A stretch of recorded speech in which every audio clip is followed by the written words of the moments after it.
Good afternoon. My name is Kurt Campbell, and along with Michelle Flournoy and Jim Miller, we run the relatively new Center for a New American Security.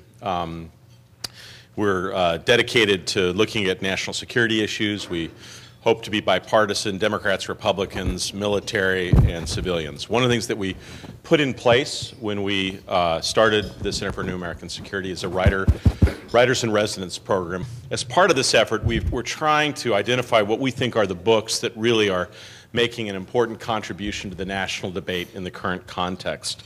And our good friends Price Floyd and Derek Chalet said, look, Fred Kaplan has really produced an incredibly important book on the context of some of the decisions that have been taken in the last several years, and we should do an event to honor his work and his contributions historically, but also open up an opportunity for discussions. This is basically a book about ideas and how the confluence of ideas and politics shape policy.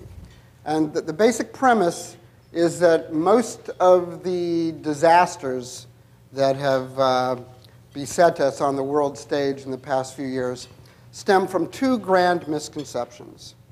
One is that the world changed after September 11th, when in fact it didn't. I mean, things about the world changed, but the basic nature of politics among nations, the nature of war, the meaning of victory, the motivations of human beings, not really fundamentally changed.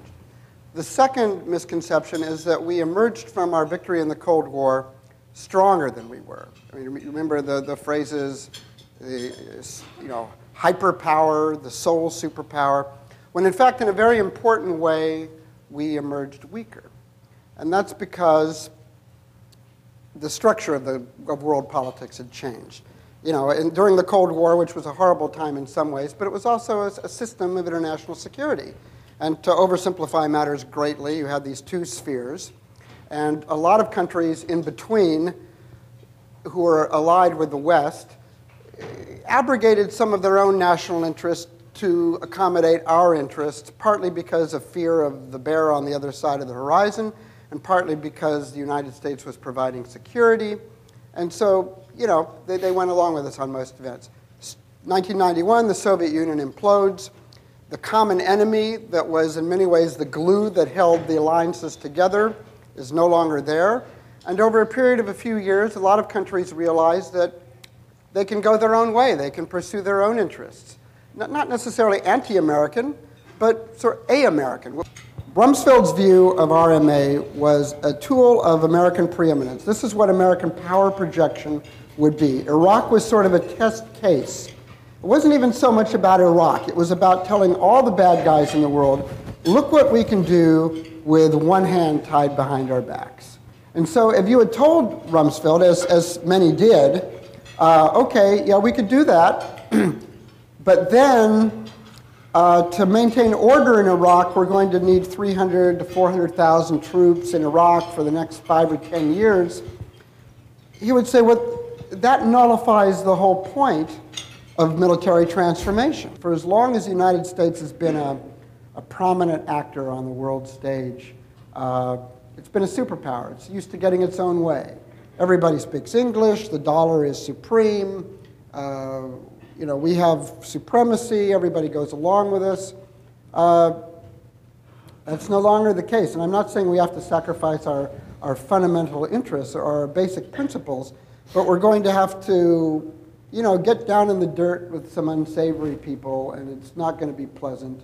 And we're going to have to give up some lesser interests in order to strengthen the interests that are really worth defending. If we're going to get other countries to go along with us on sanctions or other kinds of pressures, isn't it better to have it clear to everybody that we really have gone the extra mile on this?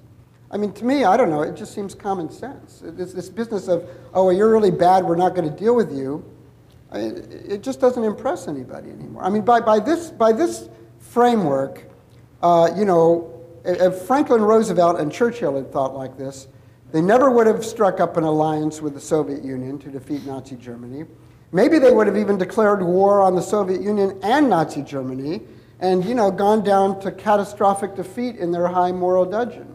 Well, Fred, thanks a lot. Thank you. Regretfully, we have to bring this to a close, but I think as this discussion has showed that this is really the best kind of book, in my view. It offers a lot of fodder for discussion and debate, and doesn't just tell you what you think you already know, but makes you think differently about things. So congratulations to you. It was a huge accomplishment.